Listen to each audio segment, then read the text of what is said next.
Hello and welcome back to Geeky Port. I am your host, Jamie, and we are going to talk about, in this particular episode, television shows and films that are based on novels. With me to help me discuss this topic are Maxie and Stephen. Thank you. Don't call him Steve. I'm so sorry. How dare you? So the first part of the conversation will be devoted to children's literature and YA, or young adult. So let's start. So let's talk about maybe some prominent or some of your favorite films or television shows that are based on children's novels or YA novels. Alice in Wonderland. That has like 10,000 adaptations, and my personal favorite is the 1999 version with Tina Majorino as Alice, and it is a star-studded cast with Miranda Richardson as the Queen of Hearts, Martin Short as the Mad Hatter, and Ben Kingsley as the Caterpillar. They even get Peter Ustinov and Pete Postlethwaite as the Walrus and the Carpenter. Yeah, I think the biggest challenge with adapting Alice in her adventures in Wonderland and Alice Through the Looking Glass is because they're mostly and purposefully nonsense. So there's no story arc. Yeah. Disney, fun. I think, did something with it. Tim Burton's film adaptation famously made Alice the recipient of some kind of biblical-like prophecy to slay the Jabberwock. It should have been called Return to Wonderland. Right. It should not have been called Alice in Wonderland because the actual Alice in Wonderland story happened before. I think I'm salty about it. But I think one of the advantages of, or one of the selling points of adapting Lewis Carroll's books is that it provides the production company with lots of great opportunities for fun special effects and fun costuming and makeup and all that. Yeah. They could have had Alice be, a kid instead of about to get married, or made it better. Sorry, Tim. It's a wonderful fantasy setting with all the creatures and everything. It's great. Yeah. Speaking of fun costuming, the famous or infamous film adaptation of The Cat in the Hat. Oh, yeah. We're only doing this for Devin, for our friend Devin. I have seen this film, and oh my God, I was angry when I watched it, because I'm like, who greenlit this movie? Why did Mike Myers do this? Why? It's famously terrible, but also completely based on the financial success of The Grinch. Yeah, The Grinch Who Stole Christmas was really good, and Jim Carrey was an excellent Grinch. So they're like, who's another famous 90s comedian we can use? Hey, Mike Myers is pretty good. There's Austin Powers and Shrek. Let's throw him in. And no. I believe, aren't all the movies now have to be animated from Dr. Seuss because of the movie? Oh, God. Is that true? I think I've read that before. I'm not 100% sure. Is that why, so somebody fact check me. Horton Hears a Who and the New Grinch and the Lorax were all animated? Wow. So the estate had to step in. They're like, oh, no. Oh, wow, I didn't know that. Oh, that's so sad. Well, that brings animation back, and animation is wonderful. Oh, I love animation. It's just, they're like, we can't let this happen ever again. So sad. Yeah, well, it's Jim Carrey was acting with the amazing special makeup effects, and Michael Myers. Michael? And Mike Myers. Well, you can tell that he's very uncomfortable in all that makeup. He looks just sweaty and uncomfortable in all that ridiculous cat makeup. Well, not just that, just the writing isn't funny or good. They were just throwing sexual innuendos into a kid's movie. Yeah. And it wasn't witty or clever. It was just Yeah. But good for you, Devin, for loving this film. I am so happy for you. And it's not like the book is very long. It's very hard to stretch that into a full movie. That's true. I mean, same with The Grinch. Yeah, the Grinch is not, I wouldn't say it's great. I mean, I obviously didn't grow up watching it, so I'm sure if you're a child, it's hysterical. But the Boris Karloff version. Yeah, that's my mom's favorite version. Mm-hmm. It's so good. Right, because that was famously released on network television. The animation, I think, is just a hallmark of children's entertainment. Tahu Forays, Tahu Dores, welcome Christmas. Meh, meh, meh. It's so good. Moving on to like young adult. Hunger Games, Hunger Games, Hunger Games, which is not Battle Royale. It Okay. is not Okay. Battle Royale. Are you arguing like with Battle Quentin Royale. Tarantino? I'm arguing. You two have brought. I'm arguing with the world. Okay. It is not Battle Royale. Yeah, yeah. Suzanne Collins came up with it completely separately. I think she was a war journalist at one point. Okay. Either that or I know she was an army brat and she moved around a lot, but she also said, one, it's based on the Minotaur Oh, okay. myth of like the children going in and fighting the Minotaur. Okay. And I think she said she was channel surfing one day and she was watching the news and then there was a reality show and it was like all blurring together and that also inspired it. Okay. Great book series. Yeah, no, it's the only thing that really these two franchises, I guess, for lack of a better word, is that it has teenagers fighting to the death.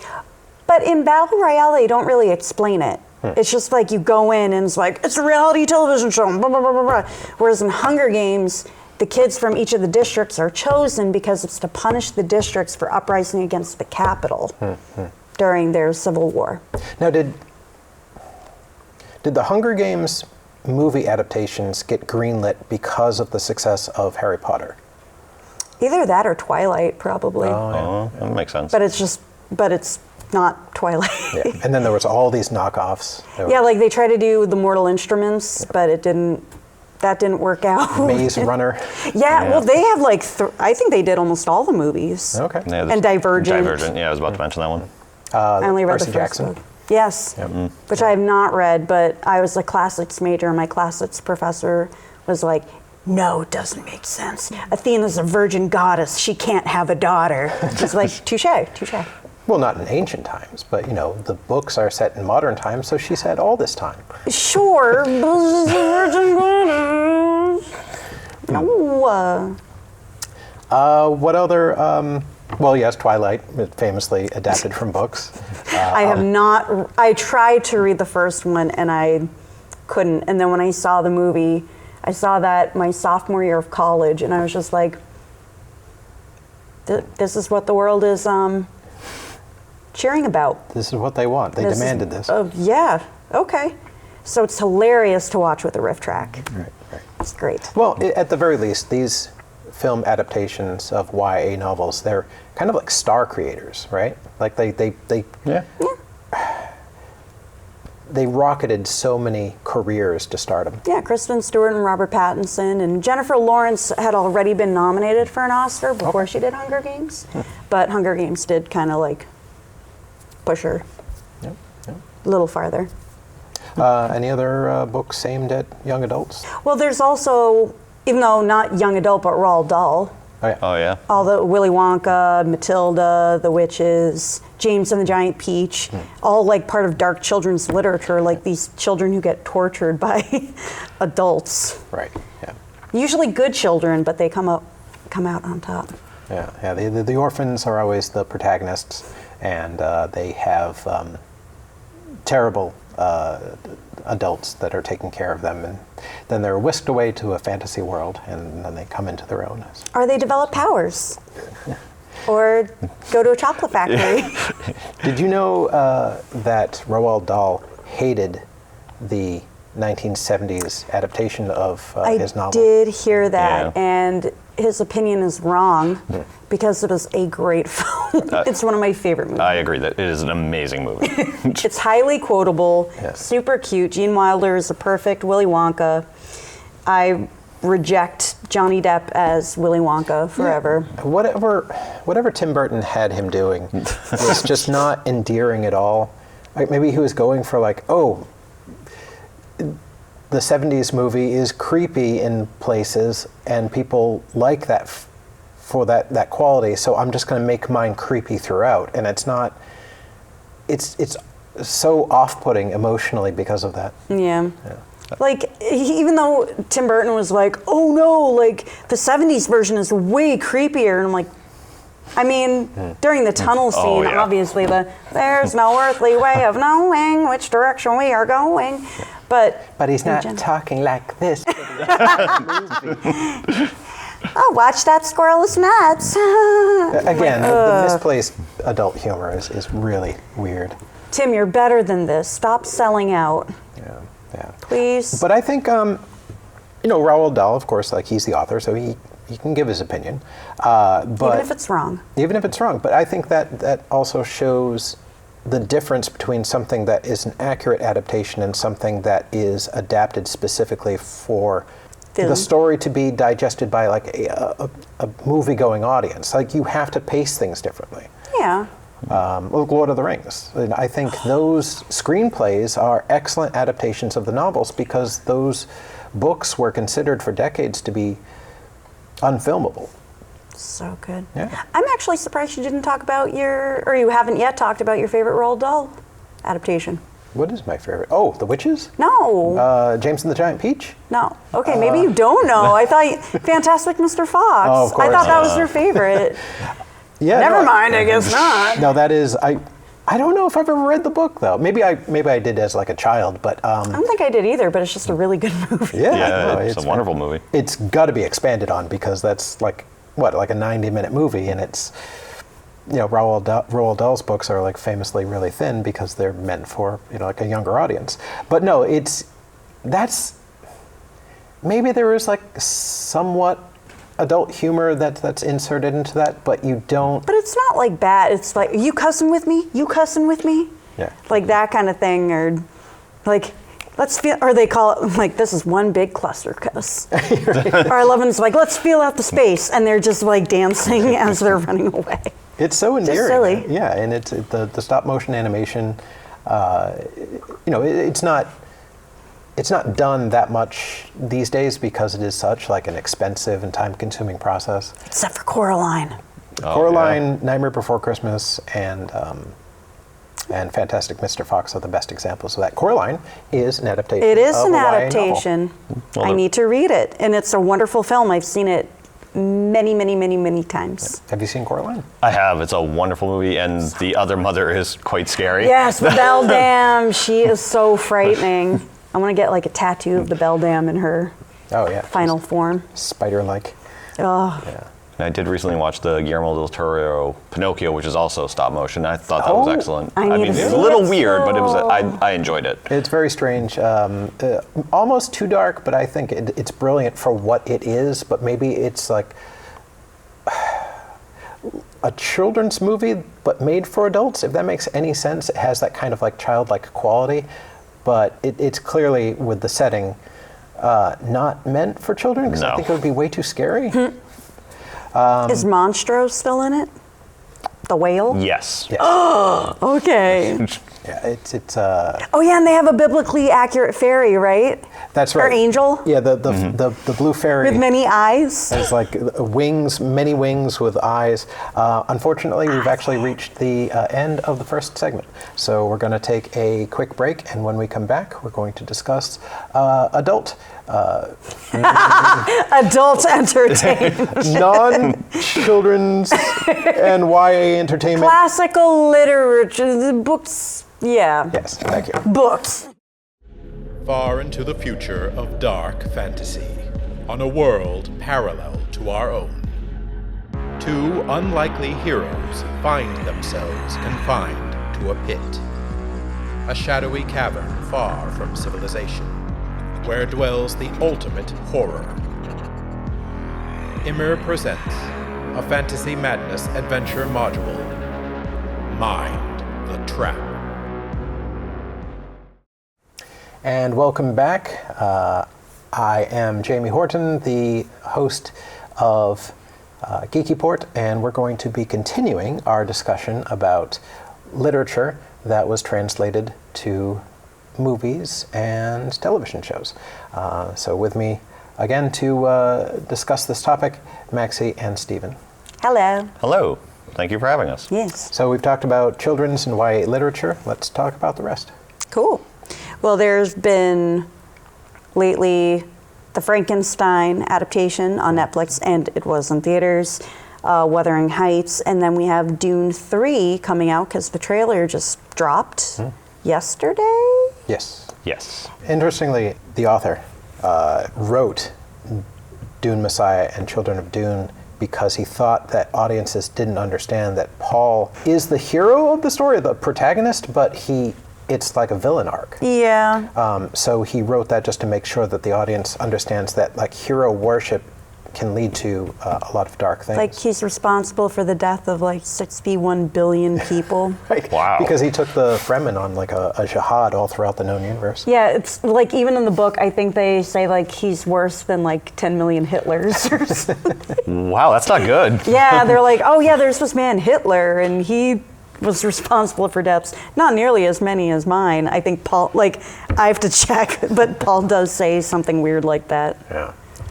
Yeah, I mean, certain things haven't aged well in novels that were written many decades ago, because there was an event called the Butlerian Jihad, where machines rose up against humanity and sought to overthrow them. Yeah.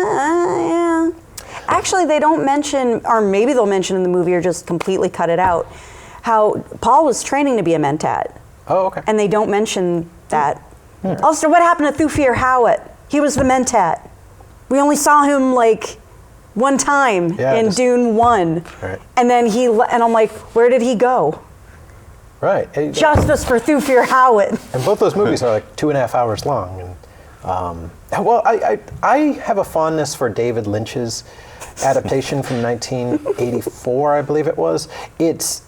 It's not great, it's very melodramatic, but I feel like it kind of encapsulates the entire novel, not necessarily the ending of the novel, where like Paul apparently magically makes it rain on Arrakis. I mean, it sort of happens between the novels. And Alia is still a kid, but she has like a really demon-like whispery voice. Yeah. Because she has all the knowledge of all the previous Reverend Mothers. Because, of course, Lady Jessica drank from the water of life, and...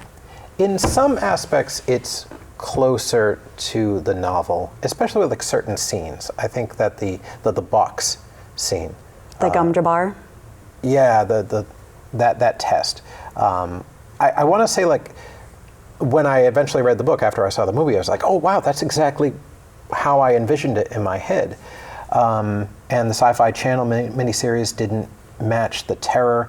Although I will say that the new film adaptation in Dune 1 was genuinely great. scary. Yeah. Well, not to mention we saw it in IMAX, and hearing the voice of the Bene Gesserit like vibrate through you was amazing. Yeah. And She's like, come in, and I'm like, oh my God. It's really difficult to adapt that kind of fiction where it's so high concept. Like, how do you... I mean, there's a few shots in the 1984 version where the sandworms look, big and terrifying, but otherwise they kind of look silly. In the Sci-Fi Channel series, the miniseries, they look horribly CGI. But in the new Dune, they look... Yeah. Shai Hulud looks fabulous. But still, there's people that, as close to the source material as Denis' films, I call him Denis. You guys are good Wow. friends. I call him D-Dog, DV. DV, yeah. Dave. There's still purists that are annoyed that he changed certain things. But I think they still succeed as a self-contained movie universe. Yeah. No, I think the changes they made worked. I think, didn't we see it we saw it in IMAX, because I think we drove to Boston, but didn't at least one of the people that saw the movie with us, they hadn't read the book. So yeah. I think we asked them, were you lost at any point? Because I think a good film adaptation of a book doesn't need the source material to back it up. You don't have to have read the novel. Yeah. It shouldn't insult the fans of the novel, but it should succeed as a cinematic production in its own right. Well, I haven't read the novel, so I can speak to that. I don't feel I was ever lost when I was watching it. I was only a little confused when the gestating baby talked at the end of the second one. Well, because also at that point, I think she was kind of speaking to her in the womb. wasn't she? Now I have to be careful about what I say. Oh, yeah. I'm sorry if that was a spoiler. Well, I mean, you do see her in the trailer for Yes. Dune 3, so Alia is there. So I'm like, ooh, we must be doing a massive time jump, or is it going to be the thing of like, she aged so quickly, which they sort of do in the book? Or they're just like, she's little, but she's so smart. I don't know. I'd We be shall curious see. if she gets the moniker Saint Alia Of the knife. Yeah. So good. But Also, even though it just popped in my head, and I'm amazed we didn't even discuss this yesterday when we were planning this, Game of Thrones. oh, of course, right. Yeah. How Well, about? Even though that book series isn't finished, but Yeah. that was a very popular adaptation. I don't think it's ever going to be finished. Has it been proven that that was the original ending? Like George R.R. Martin gave the showrunners, what is the D&D, or D.B. Weiss and David Benioff. right the screenwriters of Yeah. that like this is the plot outline, and they followed that as closely as they could. Or the rumor is he told them the ending. So they're like, we know the ending, but at one point they ran out of books. So the characters kind of went off on their own ways. So with the characters going off their own ways, it didn't make sense with the original ending. Right. Like certain characters had character arcs and their redemption and all this, and then they went back to being their old crappy selves, and it didn't make any sense. But they're like, well, that's the original ending. Yeah, and they couldn't wait for George R.R. Martin to complete the novels, because then the actors would wait like 10, 12 years at least. Yeah. And if everyone's noticeably older and it's supposed to just take place within the same timeline, it would be odd and jarring. But now they're back on their feet with the Duncan Egg series and House of the Dragon. House of the Dragon is so good. And of course, that's based on Fire and Blood, and it reads like a history book. It's not like from different perspectives like in Game of Thrones. It's just like, and here Aegon IV went and married this person, this sister, and had this. See, that's how Tolkien's Silmarillion is written. It's written like a history book. I mean, there are certain lines of dialogue. If something that a character says, like a god or some ancient elf says, but it's not written like He like a traveled normal through the chapter. woods and Right, blah, blah, blah. And then he looked at Thorian and said, Yeah, it reads kind of like, because it's kind of like the Middle Earth Bible. Like, this is how Middle Earth was formed. created. Yeah. So That's what I've heard. But with Game of Thrones, if they had kept George R.R. Martin on as one of the producers, it probably could have ended well. Yeah. But he didn't stay on because they didn't want to bring in a certain character. okay. And George R.R. Martin's like, you need to bring that character in. And they're like, no. And he's like, okay, bye.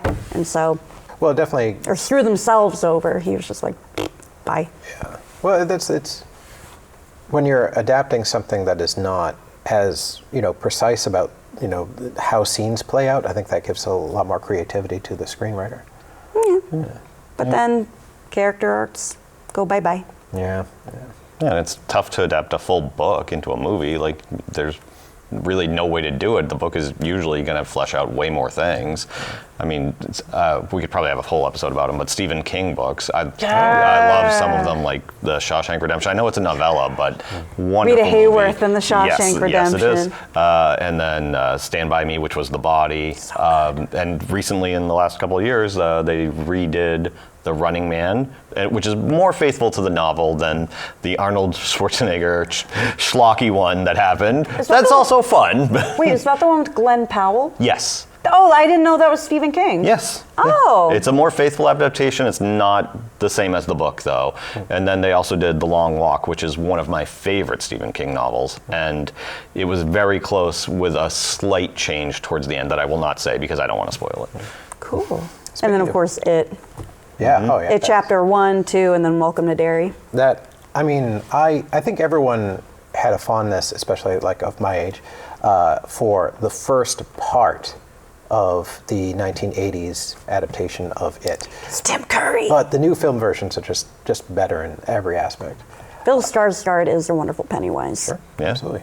And yeah, Welcome to Derry is a fantastic series, further fleshing out that world. Speaking of Stephen King, it's interesting that, you know, not only like a well-known adaptation of one of his works, but like considered one of the best horror films, if not just best film, in Kubrick's The Shining. Yeah. But And he hated it, which, bad opinion. And then he commissioned a television miniseries that was supposedly closer to the novel, and like no one remembers that. I watched it. It had Steven Weber from Wings in it. Really? It did. He was the main character. He was Jack Torrance? Yes. Oh my God. Yeesh. Was it enjoyable? It was all right. I mean, I know his main criticism was like that Jack Nicholson went crazy at the hotel and he wanted it to be more subtle, like that he started off as a good man and the hotel corrupted him more. Yeah. So. If you want a subtle performance for a character, you don't cast Jack Nicholson. No. Just anger in those eyebrows. I don't do subtle. One Stephen King book and adaptation I've always wanted to read and watch was Apt Pupil. I've read the book, but I've not seen the movie yet. Because I think the movie has Brad Renfro and Ian McKellen That's as correct. the Yep. Nazi. Because it's a kid whose next door neighbor was a Nazi. Yeah, and I think that's in the same book, different seasons, like the same collection of novellas that Shawshank Redemption and Stand By Me is in. Oh, okay. Yeah. So I've always been curious about that. But Famously, the film adaptation of The Lawnmower Man. Oh, God. Stephen King was so upset at that movie because it was apparently nothing like his. I think it was a short story. if Yes, not it was a novella. very short story. Okay, yeah. So, but I don't know. I enjoyed the movie for what it was. Misery Oh, yes. Misery is a wonderful movie. I mean, terrifying, but wonderful. has one of the most terrifying scenes. Yes, I in know a film. exactly which scene you are mentioning. Wonderful body horror. Yeah, there's the sound effects and the tension of that scene. It just makes it. Well, also that the Terrifying. camera stays back and you're seeing it basically from James Caan's point of view, and it doesn't cut to like a close-up of a body part. I'm making it sound like it's gross. I mean, you know, but it stays back so it feels like you're the one getting it. yeah, So of I course. think that adds to the horror of it. Immersive. It is. Well, we're actually coming to the end of our discussion. Before we close for tonight, give your best, your favorite and your least favorite adaptation of a novel. Ooh. I mean, wow. I mean, I think the Alice in Wonderland adaptation I mentioned earlier, that was a big childhood favorite. Of course, I was a big Harry Potter fan. I loved those movies and the books, but I do not like J.K. Rowling anymore because of her politics. But those, I liked those adaptations. Least favorite, The Cat in the Hat, Devin. The Cat in the Hat. Go ahead. For me, The Shawshank Redemption, it's one of my favorite movies of all time. It's a wonderful adaptation. The least favorite, Brave New World's one of my favorite books, and they did a TV series of it in like 1998 with Leonard Nimoy, and it was not good at all, and did not keep any of like the meaning from the book in that miniseries. Okay. So sad. Yeah.